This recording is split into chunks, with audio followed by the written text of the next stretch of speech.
আসসালামু আলাইকুম, সবাই কেমন আছেন? অবশ্যই কমেন্টে জানাবেন। আজকে আমি আপনাদের দেখাবো সৌদি আরবে আমি কেমন পরিবেশে থাকি। তো চলুন শুরু করি। এটা হচ্ছে আমার কোম্পানির বিলা। এই বিলাটা হচ্ছে 4 তলা। আমার বিলার নিচে আরেকটি কোম্পানি আছে, বরফ বিক্রি করে। ওকে, সেটা বাদ দিলাম। এখানে আমাদের কোম্পানির 2টা গাড়ি আছে, একটা কালো হাইস আর একটা মিনি বাস। প্রতিদিন আমরা এই গাড়ি দিয়ে কোম্পানিতে আসা যাওয়া করি। তো চলুন এবার রুমগুলা দেখে আসি, কেমন দেখতে আমাদের রুমগুলা।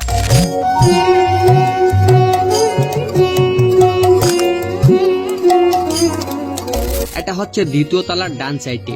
এটার ভিতরে 4টা রুম আছে এবং অনেক বড় সড়ো। আর এটা হচ্ছে 2য় তলার রুম, এখানেও 4টা রুম আছে। তো চলুন 3 নাম্বার রুমের দিকে যাই। এই হচ্ছে 3য় নাম্বার তলা, ডান সাইডে। এখানে 4টা রুম আছে আর এই 3 তলাতেই আমার রুম। এই যে এটা।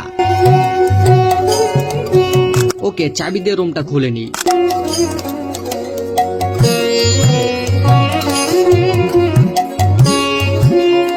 এই যে আমাদের পরিবেশ, এটা অনেক বড় রুম। আমরা 4 জন থাকি। এখানে একজন সুমালি থাকে, এটাই হচ্ছে তার বেড। আর এখানে থাকে আমাদের নরসুন্দি এক ভাই। আর এটা হচ্ছে আমার এরিয়া। দেখুন কত হিবিজিবি করে রাখছি। আর একটু হিবিজিবি থাকতেই পারে, স্বাভাবিক, কারণ বউ নাই, বুঝুনই তো। এখানে আমার যাবতীয় সবকিছু রাখা আছে আর উপরে কাপড় চোপড় রাখি।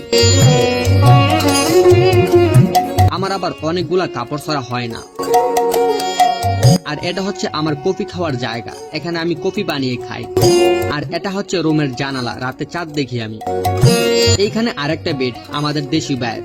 তারা এখন সবাই কাজে আছে, আমি একলাই রুমে, কারণ আমার আজকে ছুটি ছিল। কি করবো, ভালো লাগতেছে না, তাই একটু ভিডিও করতে বাইরে হয়েছিলাম। সময়টাও কাটলো, মনটাও ফ্রেশ হলো। বাই বাই, ভালো থাকবেন।